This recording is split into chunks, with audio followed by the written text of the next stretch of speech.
SD Santo Tarsisius Dumai, kelas 3A bersama dengan Ibu Dwi Ratnati. Andalan bangsa. Bagaimana Selamat kabar pagi kalian? generasi hebat andalan Semoga bangsa. tetap semangat dan senantiasa. Hari ini kita akan belajar tentang kalimat efektif. Anak-anak, apa yang kalian ketahui tentang kalimat efektif? Ya, kalimat efektif adalah kalimat yang disusun berdasarkan kaidah-kaidah yang berlaku. Nah, apa saja kaidah atau aturan itu? Ayo kita lihat. Yang pertama adalah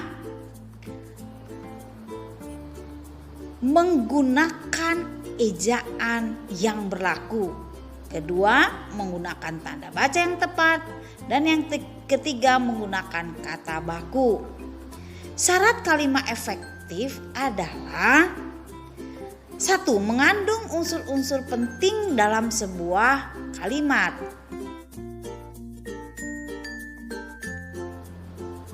Nah, syarat yang kedua, tidak menimbulkan penafsiran ganda.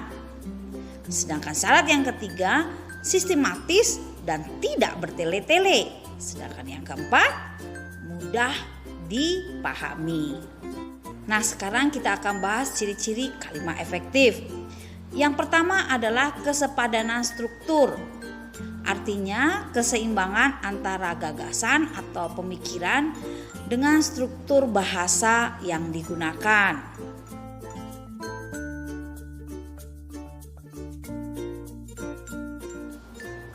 Nah, sekarang coba perhatikan contoh berikut ini. Bagi semua siswa kelas 3 harus mengikuti latihan drama. Kalimat ini tidak efektif. Mengapa tidak efektif?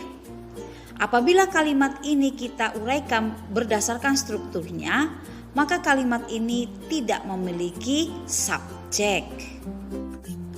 Untuk mengubahnya menjadi kalimat efektif, maka kata bagi harus kita hilangkan. Jadi kalimat efektifnya menjadi semua siswa kelas 3 harus mengikuti latihan drama. Ciri yang kedua adalah keparalelan bentuk. Maksudnya adalah menggunakan bentuk kata yang sama dalam satu kalimat. Perhatikan contoh berikut ini. Edo membaca surat lalu disimpannya dalam lemari. Kalimat ini tidak efektif karena kalimat ini tidak menggunakan kalimat yang paralel. Ada dua kata yang tidak sejajar atau paralel, yaitu kata membaca dan kata disimpan. Kata membaca merupakan kata kerja aktif, sedangkan disimpan kata kerja pasif.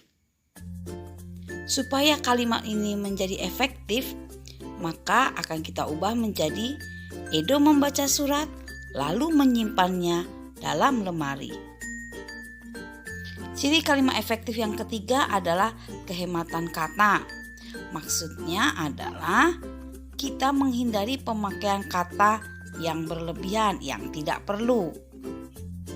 Perhatikan contoh berikut ini. Siti memakai baju berwarna merah. Kalimat ini adalah kalimat yang tidak efektif. Mengapa? Karena menggunakan kata berwarna. Merah sudah menunjukkan warna, sehingga pemakaian kata berwarna tidak perlu lagi. Jadi kalimat efektifnya adalah Siti memakai baju merah. Agar anak-anak lebih paham, yuk kita simak contoh berikut ini. Dino malas belajar sehingga Dino tidak naik kelas. Kalimat ini tidak efektif karena ada pengulangan subjek, yaitu kata Dino. Nah, agar kalimat ini lebih efektif, maka kalimat ini akan kita ubah menjadi Dino malas belajar sehingga tidak naik kelas. Yuk kita simak contoh yang kedua. Untuk para siswa diharapkan belajar dari rumah. Kalimat ini juga tidak efektif karena menggunakan kata reposisi untuk di depan kata subjek.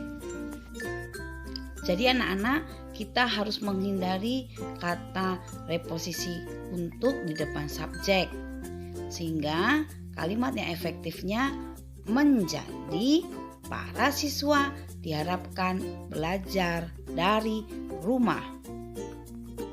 Anak-anak, demikianlah pembelajaran kita tentang kalimat efektif, sehingga anak-anak dapat melakukan dalam kehidupan sehari-hari ya.